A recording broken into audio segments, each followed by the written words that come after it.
going on, everybody? Gus here. Welcome to the third ever video where I am going to say something nice about a gaming Razer product in audio. That one. This is the Razer BlackShark V2X headset.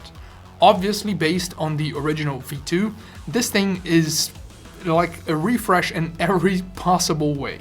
Absolutely everything was upgraded or changed or redone, to the point that one could even ask, why didn't Razer just use another name, like a new family of headsets for that? And that's basically because the original BlackShark had like sort of a reputation, so marketing. Alright, now let's stop beating around the bushes because the title of the video already pointed to this.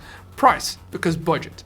The BlackShark V2X specifically is a $59 headset. This is aggressive pricing from Razer right here, and I for one am really fine with this decision. This price tag, I'm super okay with it. Now just note that there are 3 other headsets in the BlackShark family. This is the V2X baseline model, let's say, $59. There's the V2, which comes with a sound card dongle USB thing that's THX 7.1 and can enable spatial audio and a bunch of other stuff. That costs $99. There's a special edition V2 that's exclusive to the Razer website. That's basically the same thing as the V2 but with extra green accents on the design. And the V2 Pro, which in theory is the exact same headset again, but wireless. And it costs $180, so almost twice the price. Now moving right along, all the BlackShark headsets share a name, an overall design, and the same drivers with one difference. The other 3, the more expensive ones, have a titanium coated diaphragm in the driver that's supposed to bring out extra detail in the vocals, which I interpret as an added extra crispness to the mids and the high tones, while the V2X doesn't. But the drivers are equally interestingly easy to drive. They're compatible with every console and you can power them pretty easily. You can use them with your phone if you still have a 3.5mm jack in there, or maybe a dongle. With like no sweat, you're gonna have plenty of volume coming out so that you can just, be chill about it. But as for how these drivers perform, in a minute, because first we need to talk about this design that was basically made so that once you put it on your head, it vanishes, disappears. You can feel a little bit of the clamp while it's adjusting and creating that nice passive seal, but after a couple of minutes, it just like floats away. You barely even notice it's there. I mean, they weigh in at like 240 grams. It's such an effortless fit. And speaking of fit and seal, these are a closed back pair of headphones. Those are the holes behind the exposed cables on each ear cup.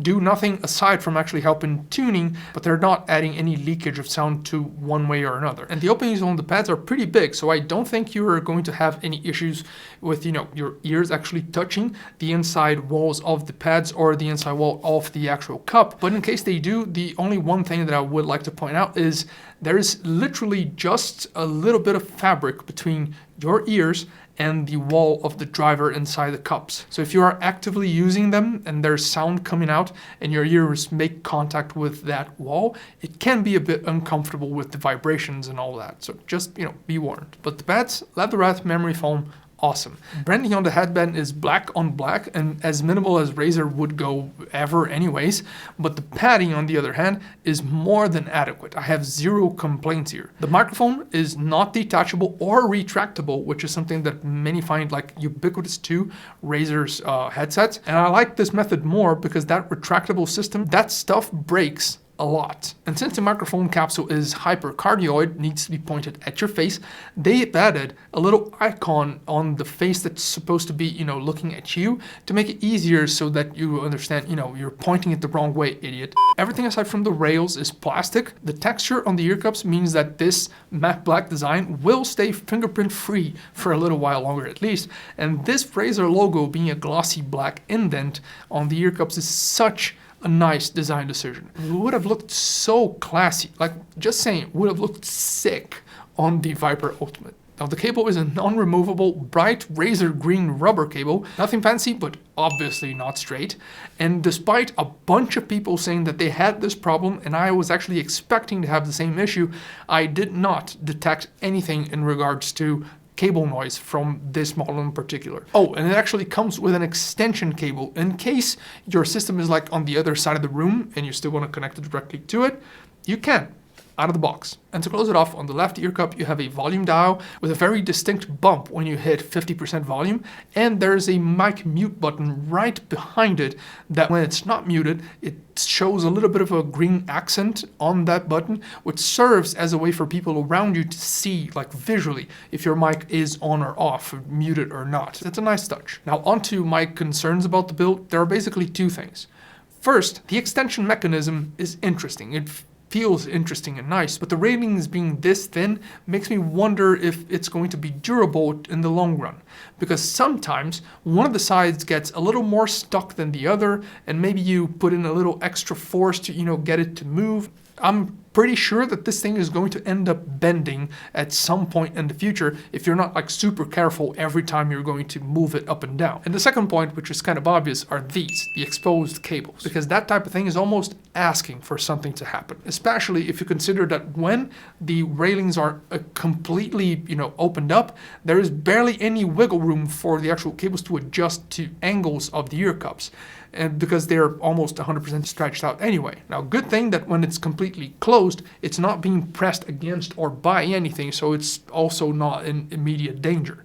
It is still exposed, which poses a threat of something, grabbing and yanking on that thing and maybe, cutting off or damaging the wiring. Nobody wants that. Now, on to sound quality.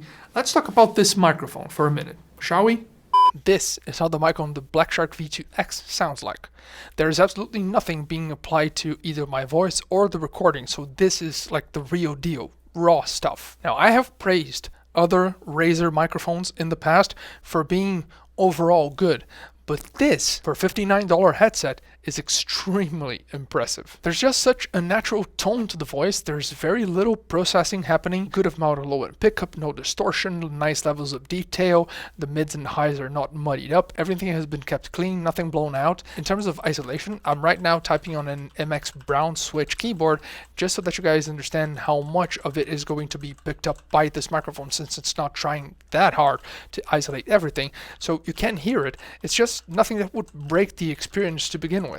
The mic on this thing is top notch, and since it's the exact same capsule that's on the V2 and the V2 Special and the V2 Pro, you would assume they would be at least just as good, which is actually a point in the V2X's favor because, same microphone quality but at a lower budget.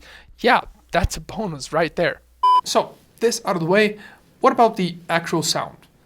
Well, from what I've told you guys before about how the drivers are different and how they're built, and the other ones having a diaphragm that's made out of titanium that enhances vocals and all that sort of stuff, you could assume that this lacks detail in those areas. But I don't have a V2 at hand here to compare them A/B to one another, but what I can tell you about the V2X is that this thing slaps.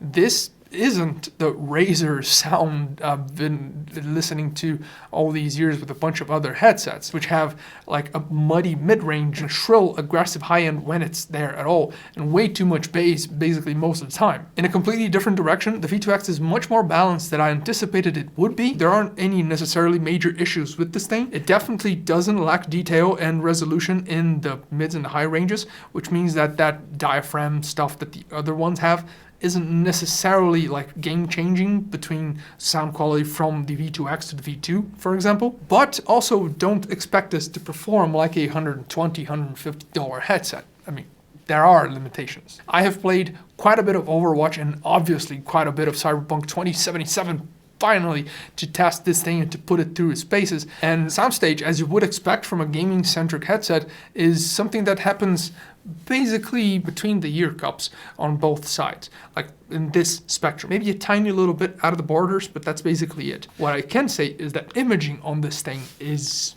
on point. Like, it's definitely on point. Also, sometimes, although it's pretty minor, you do feel a little bit of verticality on forwards and backwards, but it's minor to the point that I wouldn't necessarily consider it to be a characteristic of the V2X's sound. But most importantly, I'd say that bass is what caught my attention the most. First, because it's sort of the V2X's strong suit, and with so many pro players saying how they love using this thing, I mean, the low end being the high point of the experience with the V2X, is almost contradictory, but I'm not gonna judge. And the second thing is how hard this punches you in the face with that low end. the amount of bass impact and the quality of the low end in the V2X exceeds my expectations, and while gaming, I never felt like the bass was getting in the way of anything. It wasn't being a nuisance, it wasn't making me have a more difficult time trying to pinpoint enemies within a map, but it added to the immersiveness of the whole experience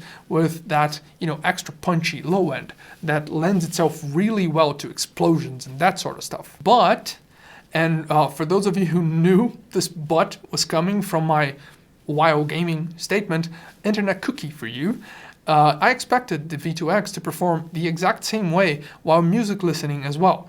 And that didn't happen. Because as I was listening to song after song after song after song, every single characteristic we've discussed so far was still there, intact. But in a lot of songs, there was just this rumbling low-end hum that would accompany and just linger a little bit too long after, the low end was supposed to have faded away. You could still feel the low end impact one after the other as stuff was progressing, but since that low end bloom kind of lingered too long, certain sounds within that frequency range would get twisted and intertwined, and it would make it a little bit harder to experience that instrumental separation that I already know is great because I have listened to a bunch of stuff with this already in other scenarios that does that, and in some songs specifically you can still appreciate it just as much. Does this ruin the experience? No, of course not.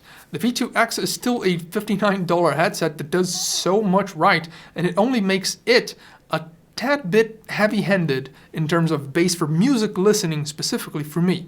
And it's something that's minor and easily resolved with a bit of EQing just to tone it down a peg, which is something that I already did, and I can say that, yeah, it does help. It just makes it all okay.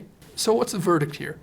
Well, this is basically a budget, zero issues, almost zero compromises experience. For $59, I really do believe that this will end up being the one headset to beat below $100 in 2021. Because if the V2, not the V2X, the $99 one, is good enough to compete against other $100, options, and the only difference between this thing and the V2 is the different coating on the drivers for that extra bit of detail in the vocal area, which is something that you potentially could bring out with a bit of EQing in the first place. And the other thing is the 7.1 sound card, which a bunch of people don't see as a valid reason to get a specific headset right now. And there are way too many titles that don't support spatial audio to begin with. Maybe, just maybe, you would be better off getting the V2X, and the $40 you would be saving, put it towards upgrading something else on your system, or just pocket the difference and be happy with it, because I honestly think you will, at the very least, also be very happy with the V2X. And that about wraps it up. Hope you guys enjoyed the video, so like, subscribe, hit the bell, comment, share, and do all that sort of stuff down below if you're feeling like it. It really does help the channel a lot, and I appreciate you. Thanks a lot for watching. This is Gus, and I'll catch you guys later.